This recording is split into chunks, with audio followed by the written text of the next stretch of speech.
Hello and welcome to another live. I hope you're doing very well. I'm doing great and I'm excited for this one. And I have been excited for this one for a while because today I get to talk about pipes. Not those kind of pipes, but pipe dreams. I mean, those kind of pipes can also help with pipe dreams. But I'm going to try and stay on point and on target, which is rare for me. But pipe dreams in the sense we all have this story that there are people we obsess over, people we idolize, there are heroes. They are these elusive, amazingly uh, real but fictional people we build up in our heads and think one day we play the game. One day, if we could meet them, what would we do? If one day I could have my 5 minutes with this hero of mine or person that I absolutely love, what would we do? And I wanted to put kind of that into practice to see, could I eventually meet that person I've always wanted to meet? And could I then be able to do what I wanted to in the interview? In this case, being an interview, I've killed the punchline, but this case, the interview that I wanted to do. And what would I be able to extract given that situation? So I want to try and break down the one time I did manage to get that interview with one of my heroes that I wanted to try and manifest for so long. And I want to give you the process of how it happened for me. And hopefully you can borrow some of that and then make that pipe end with a dream that maybe it can also manifest for you, that those people that you think you look up to, you listen to, you you follow in all facets can one day be someone you get to actually meet or do the thing you would do with them, and in hopes that it can open up opportunities and the opportunity to meet them. So, how do we get to interview, in my case, interview, how do you get to meet busy, famous people that seem near impossible to meet? Before I go any further, I want to turn up the audio here because it's kind of quiet in my ears. There we go. Okay, how do we meet busy, famous people that we always wanted to meet? I am Jasky, Mr. Sick Cunt, Australia's #1 street interviewer, heading close to 1 billion views now of interviewing strangers and helping people, coaching people on how to become descripted. Descripted meaning throw away the script and be a communicator that can do it on fly in any situation, no matter what the circumstances. A superpower which is purely just training, and hopefully this channel can help you become descripted. All right, today I want to talk to you about my interview that I managed to get with someone maybe a lot of you might not even know, okay? But I'm hoping some of you do. This interesting gentleman here. So I managed to interview and also achieve what I wanted to, which was beyond the interview with a very busy, very wealthy, famous, very well-known person where I am, which is in Perth, Western Australia. Now, for those of you who don't know, this very interestingly dressed and the man with the biggest eyebrows known to mankind, who he is, his name is Tony Galati. And if you are in Western Australia, this man is the most household name you can imagine. He is probably more recognizable than, I don't know, than the West Australian flag. And I think I do mention that in the interview. He is someone that people have parties and people dress up like him. Now, when we started the channel, prior to the channel, when I was a young kid and my family came here as migrants, I was very young, but my parents were I don't know, in their 30s or something. It was my dad used to idolize this man because he became that kind of a face for the migrants, the people that were having it a little bit tough, and he was a WA hero making food accessible and being like the everyday kind of farmer looking vibe, but yet building a massive supermarket corporation here in Western Australia, incredibly wealthy, fought against some of the governmental policies and became successful. And everyone fucking knew this guy. And you watch a cricket game and people are just dressed like him. He is, and he's a character. He's also the kind of character that I always found so interesting that I was like, one day I just want to interview this guy. One day I just want to meet him, right? So it did happen. It did happen, and the interview did very well. It got a ton of views. I don't know, a couple of million across the various platforms, and got shared and whatever. And long story short, it ended up us actually now having the ability to text. I got his number, so I managed to even text it and got invited to like things that he does, which is incredible, right? Incredible. So how do you get that pipe dream to no longer be a dream and hopefully become a reality? How do you get to meet busy, famous people? So obviously, you start with a sip of water.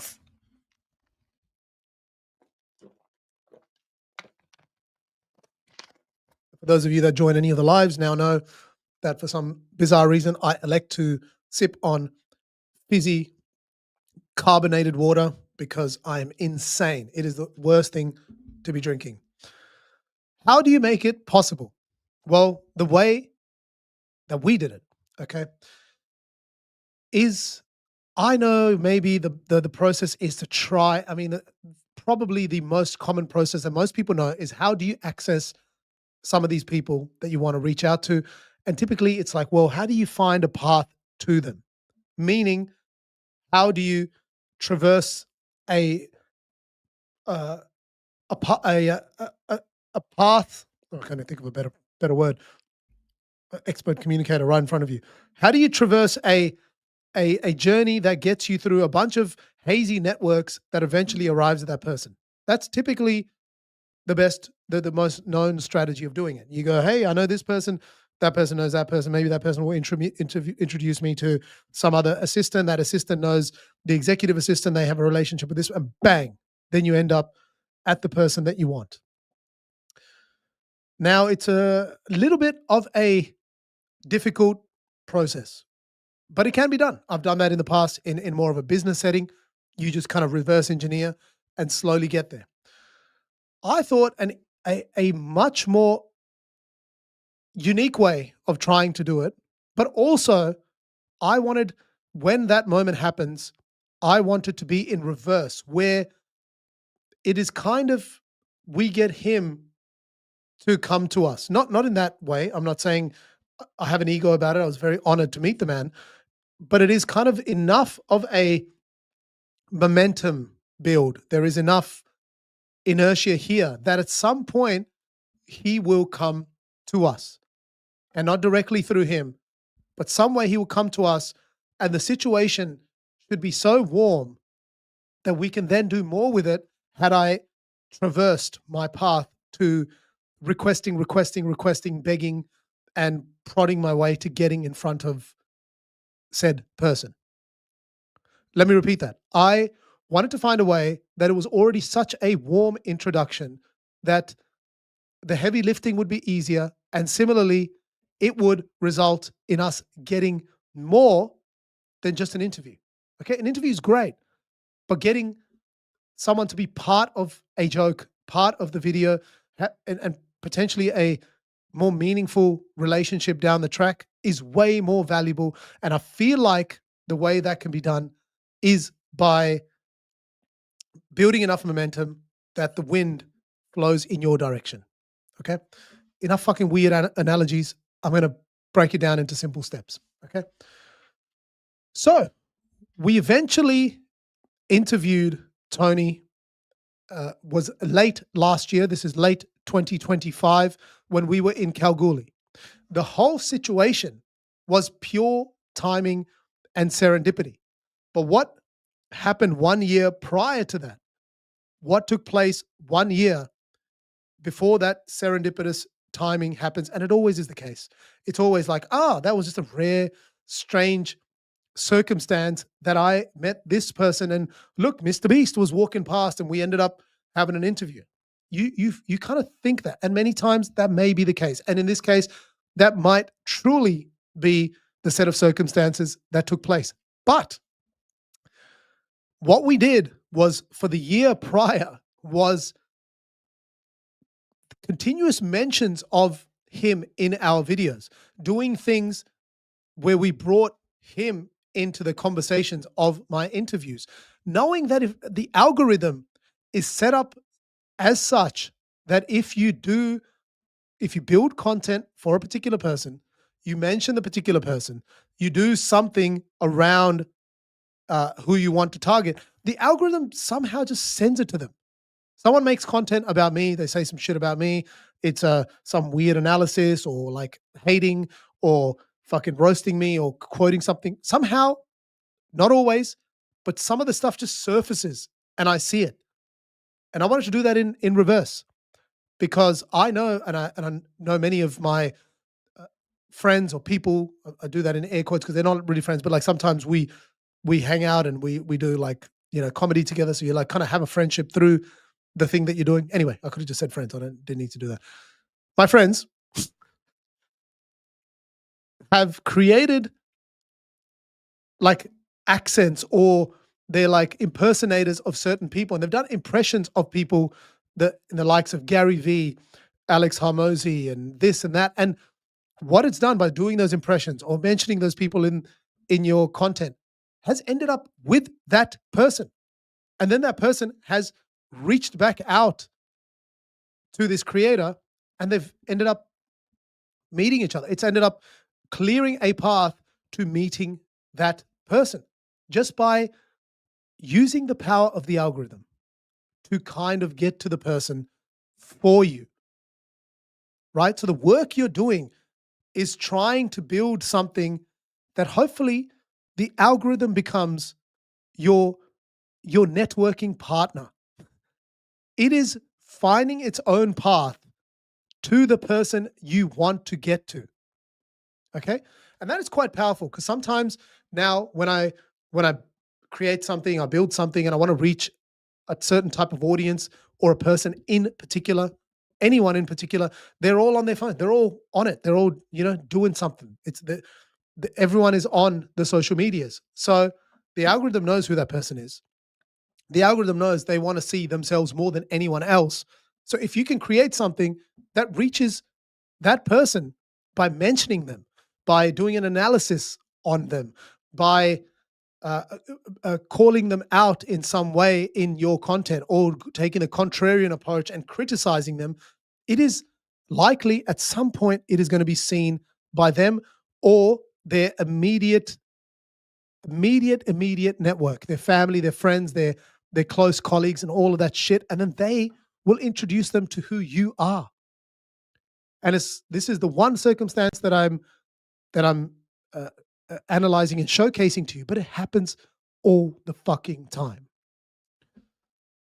So, to repeat, as an actionable step, if you want to meet busy, famous people you adore, you are you idolize, if you can find a way to create content in the world, make videos, write articles, fucking podcasts or whatever, and if it's good stuff, it will somehow be served by the algorithm to them, right? You can obviously tag them in it. And by tagging them in it, other people that know them will see it and they'll go, hey, Dave, did you see that thing that Jasky made? Did you see it, Dave? Here you go. And then Dave sees it. And what you managed to do is actually get seen by Dave, who prior to that had no idea who the hell you were.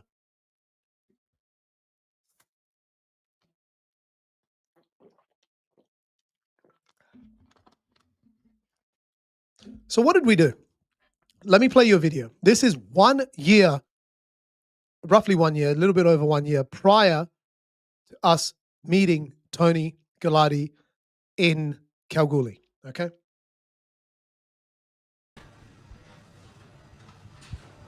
My friend, where's Tony? Do you know where Tony is? Hang on. Let's try that again. Let us try that again. Here we go. All right, so this is 1 year prior. We are in a suburb, Kelmscott, which has a spud shed. So, like I mentioned, if you do not know who Tony is, he is the owner of this chain of supermarkets, and you can see his face on that window.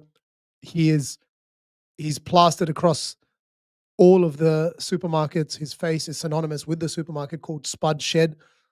And the reason for Spuds, he's also known as the Spud King because he fought against the government for certain laws that were not allowing people to grow and sell their own potatoes, and it was kind of some monopolized structure by other corporations, and he kind of broke through that. So he is also celebrated for doing and making change in something that was seemingly a pretty fucking stupid law. So we walked into Spud Shed, and this is what we did. My friend, where's Tony? Do you know where Tony is? Tony Galati? Someone said he's in the store. Tony Galati, sir. How are you? Good, I knew you were here. You're Tony Galati. Me? No, mate. No? I don't look Italian, do I? I thought it was you. No. You got the wife beater, the beard. They said that he was in this store. No, it's definitely not me, mate. No.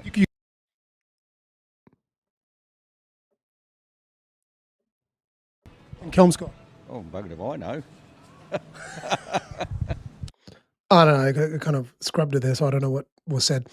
So essentially, we walked into the Spud Shed looking for Tony, and being a West Australian creator, and this person is such a known person in Western Australia, and we have a sizable West Australian audience, it was likely if we are creating stuff pretending to meet the man himself, that wasn't him, it was just someone who was dressed like him, pretending to meet the man himself, it is very likely, if it is funny, it might get served to him. Now, it's not guaranteed, but if you do it often enough, the algorithm will point it in that direction. So I'm repeating it because I just don't think people realize sometimes the power of the algorithm being at your disposal. You have the advantage of creating things knowing that they are going to reach a particular person or a particular audience. We maybe know more about the audience. We like segment this audience and make content around people that love supercars, and let's just talk about and they know it, and then it goes to all the people that love supercars. But why not make it even more niche and granular and all the way down to the fact that it can reach a single person? The one single person it reaches can open so many doors, such greater connection, and you get to meet someone you can learn so much from, and an absolute fucking legend like Tony is in my eyes, right? So let's show you after that. Okay, and then continuously we kept putting references. Well, I kept putting references of him in our videos. So I would always bring him up and talk about him in random interactions. We would spot people and I would just mention his name, in the fact that, again, with the hope over that year before we met him, can I create enough momentum that at some point it is likely that we are going to get that interview. And it has happened on many occasions. Here's another example. Boss, what's going on, brother? Hi, mate. Good, man. Good. You're like dressed like Tony Galati today. Fuck Tony, the Spud King. I wasn't happy with that. Don't fuck Tony. He's a fucking legend. Let's play it again. What's going on, brother? Hi, mate. Good, man. Good. You're like dressed like Tony Galati today. Fuck Tony, the Spud King.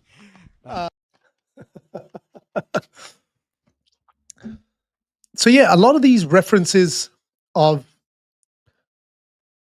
mentioning Tony, of doing sketches with him involved, eventually created what I believe enough momentum that the content ended up reaching people around him, maybe even him. Now, I never asked him directly, had he seen what we've done? He did mention it briefly, so I'm not entirely sure. I don't know. I don't think he saw it personally. Maybe he did. But the advantage was we found out, and this is where I'll get into the next, is how the interview actually happened, was the content, our content started reaching his sons, his employees, his wife, his friends and whatever, the near associates of Tony who are the gatekeepers to him. And then serendipity and timing and all of that came into play. So we got off the plane in Kalgoorlie, which is a mining town north of Perth, the city in the state, and a town where we did this video, which was an epic video, the horniest street in Australia, is what it was titled. It had comedy built into it. We got off the plane, and one of the people, as soon as we're collecting our bags, approached us, and he had a Spud Shed shirt on, and I don't know, maybe fucking love the brand, but I assumed he's someone who works for Spud Shed. And he came up to us and he said, "Hey man, we're opening a new Spud Shed in Kalgoorlie." And I was like, "Bro, we're here for several days. When is it happening?" "It's happening tomorrow." And then we met him on a Friday, and I think it was happening on a Saturday. "We're opening a new store." We had no idea. It was not planned. We didn't know. It wasn't like we knew that was happening and we're going to kind of gate crash and meet the person. None of that. He approached us. He said, "Hey, there's a store that's opening tomorrow." And I said, "Is Tony going to be there?" He goes, "Yeah, Tony's going to be there." I said, "Could we get an interview with him then?" He goes, "Yeah, man, I'll tee it up. Here's my number. Give me a call. Let's make it happen." And so when I look back at that moment, what worked in our favor was that we had already been seen by those that are protecting access to Tony. And they came up to us saying, "This is happening." And then timing played its part. When the timing was right, we were in the right place. He was there. We had access, right? So then the next day came, there's thousands of people lined up to meet him. Like I said, he's an iconic hero in the state. Anyone outside of the state probably has no fucking idea who he is, which is crazy. But he's an iconic man in the state. We called the guy the night before. He said, "Yep, come down. It's going to happen." We got walked straight through the entire VIP. Maybe I can even play this part. Let's have a look. Maybe this part's been cut up, but you can see maybe you can't see. Yeah, see there, we're getting escorted into town. I see. Excuse me. There's a cut there, which cuts to him, but essentially, we were escorted. We were escorted through VIP. We were taken from the front of the store through this separate area, right to the front of the line, where Tony was standing and shaking hands with all the guests that were there. And the reason was because that guy knew who we were. And then instead of immediately jumping into the interview, I knew here the option we have here while he's busy is to try and build as much groundwork as we can. Because in the interview, I wanted Tony now to be part of the video and part of a big joke that we were going to do at the end of this video or somewhere within. So essentially, I wanted this interview to now lead into doing something more than just talking about whatever. He's interviewed all the time. Like, obviously I can make it more interesting. I can do whatever. And I'm very honored to have the interview. But what would be amazing is beyond the interview, can we catch up with the man and can he join us in doing a sketch in something ridiculous, which now takes it to a 12 as opposed to just, an 8 interview. Let's take it to a 12. Okay. And that would not be possible without enough pre-work being done. Now, the pre-work that had been done, his people knew who we were and they were going to open the door to us having an interview. But then while I was waiting, we started to talk to and network with those other people that could potentially create more rapport for us as quickly as possible. So then the ask of going beyond the interview would become so much easier.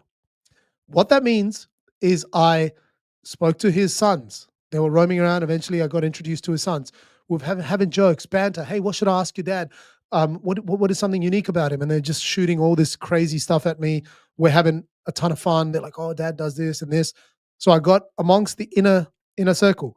Then by happenstance, walking past us was this lady, and she was like, oh yeah, I love your stuff. I watch it. Da da da da da.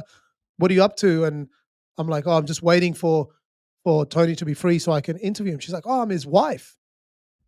And then at that moment, I was like, whoa, this is immediate access. This lady is she's awesome. She likes our content. She was great. She was very welcoming, amazing. So I was like, Tony's going to be a legend like I expected because his wife is an absolute legend. Then the warm up with her, allowing her to go and tell Tony, hey, these guys, we know them, you know, they're hanging out with your sons. We're now completely in the inner circle for that moment, because the pre-work was to build as much rapport with those people that will then do some of the convincing for us. His sons, his wife, his employees, they're a very small, knit, tight community. And then took a while, 15, 20 minutes. He's a busy man. Everyone was there to try and meet him. Eventually he came to us, but there was already such strong words of positive words mentioning us that it already warmed up the interview so much more than I would have had to do a lot of the heavy lifting before the interview had even started. Okay, I'll play you some of the early parts of the interview, but I really want to then get to showcasing how I asked for that big ask of actually getting him to come out beyond the video and what actually happened after that. You, a WA icon. What's your name? My name's Jasky. That's nice to meet you, Tony. I'm very familiar with yourself. You're a WA icon. I think your face is probably more recognized than probably the WA flag right now. Must be a crazy thing to look back in the few days. I don't even know how it happened. Like I said, I work every day. I'm a normal person. I do everything, and that's what gets me out of bed every morning. I've got my family, I've got my 3,000 employees that we support, and all my customers. I can tell you're looking good. That's why you have the sleeveless, so everyone can be intimidated by the muscles, right? No. I wore this from when I was a kid, when I used to work on the farm, because you get.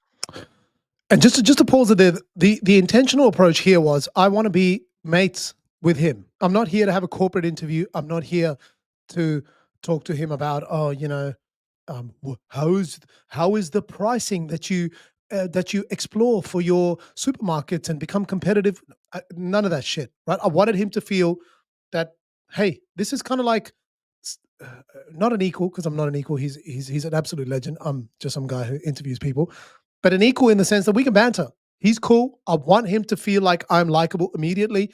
And the way that happens is jokes. And the way that happens is honest praise. I respect you. I'm not fangirling you, even though I am a huge fan of yours, but we are equal in this. I can be a mate. I can be likable. I'm going to have jokes. I'm happy to roast you a little bit. How do people have banter between blokes? Is a few jokes, a little bit of roasting. And then I can tell he's the kind of guy that is chilled. He loves to laugh. He's not a straighty 180 CEO. He's a guy that's,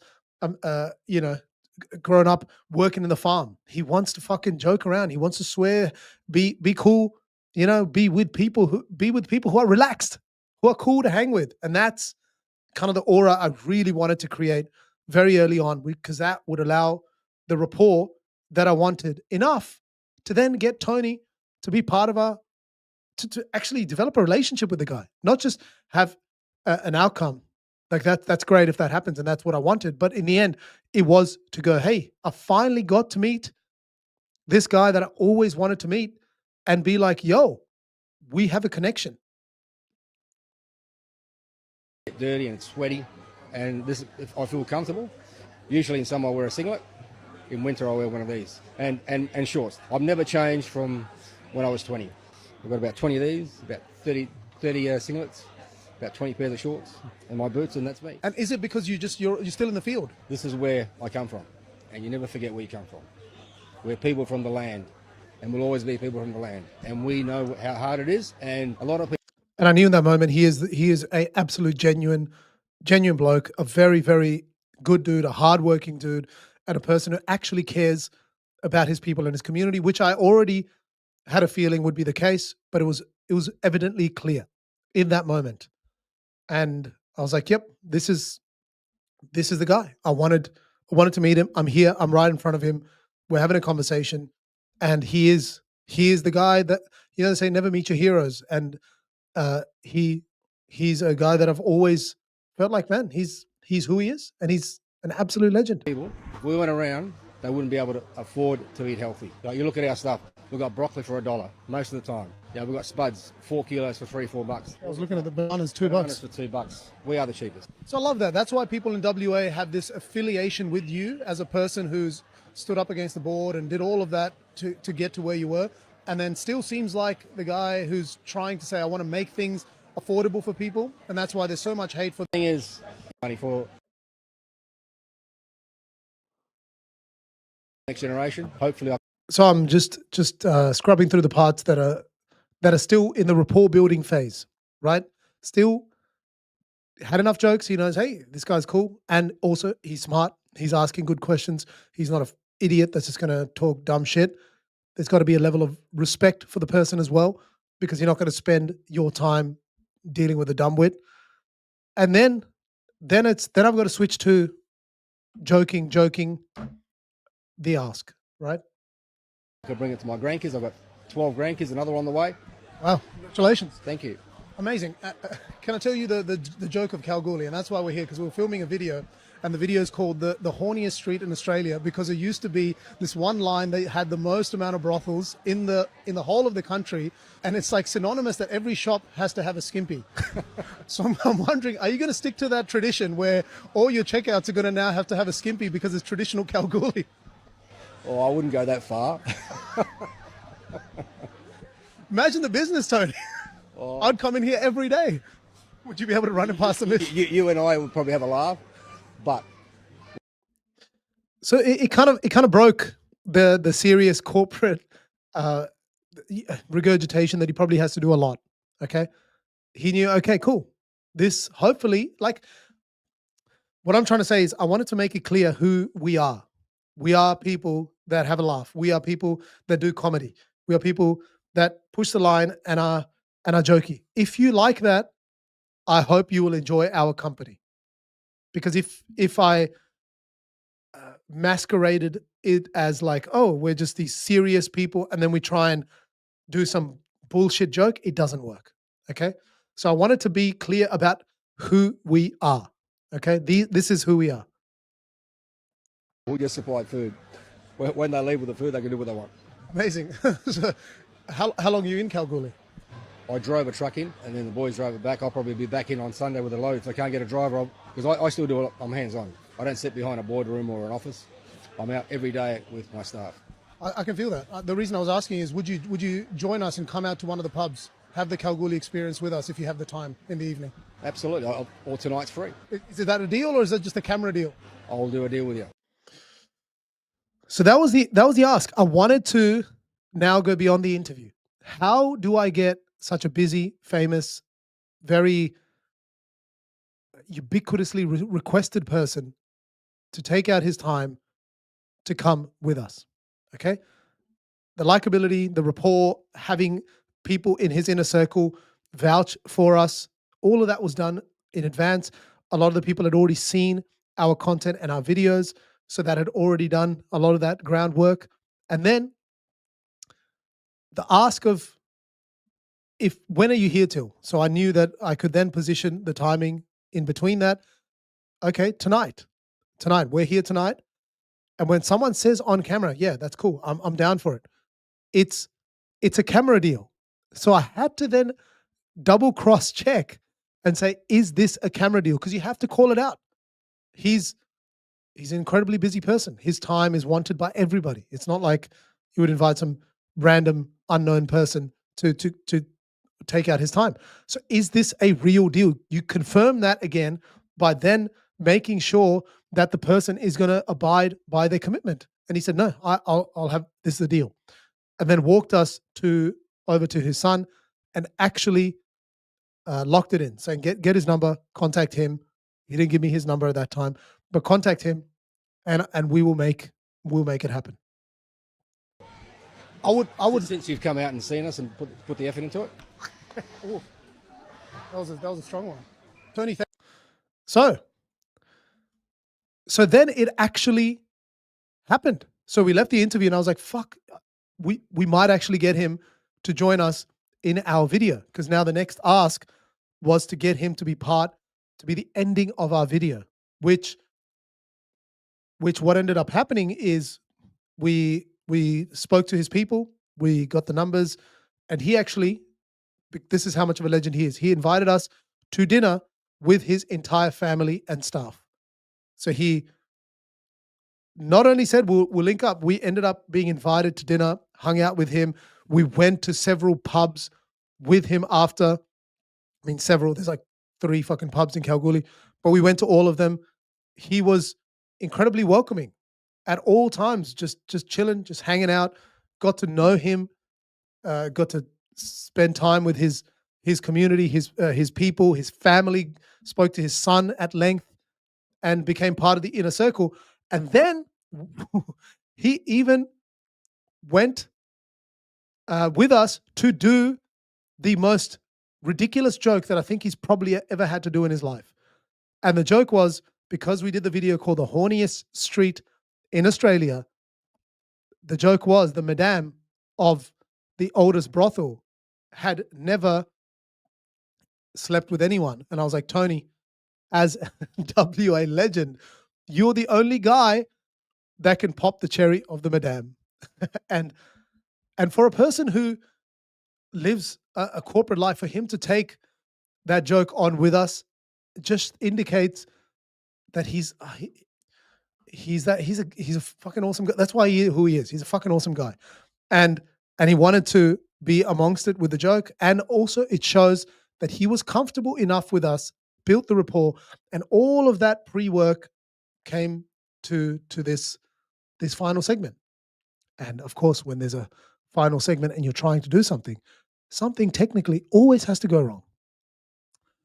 And it did, which is fucking annoying. But we got the big win at the end that we wanted to. Thank you for making it real that we ended up actually catching up in the evening. Yeah, actually, it was a pleasure to meet you guys, and you do a wonderful job. I just want to make sure that now that you've come out to see me here, there's one thing I want to show you to make it worth your while. Okay, no problem. And I've brought you here, which is the oldest brothel in Australia. Oh my God, no, this is not for me. We're all about spuds and affordable food. That's not for me. I'll leave it to you. Okay. Carmel, open up. And so that's how it ended. And you can see the light blew up right at the end. And that was the fucking technical problem. We tried to get it up and running 2 or 3 times. And then in the end, we said, look, this man has already taken his time out late in the evening to come and do this one sketch. And we left it as it is. So that is the whole journey of getting a famous, busy person that we always wanted to get in our video. And we got him to get an interview and then subsequently also come in for a very important sketch. Now, I hope some of that in there somewhere is valuable for you to also get access to a famous, busy, hard to reach, difficult, elusive, a time poor, whatever, all of the synonyms you can come up with, access to that person. And some of this hopefully is valuable for you to use as a strategy for your endeavors. Cheers. Thank you for watching. Take care. And we'll see you again, hopefully in a few days. Goodbye.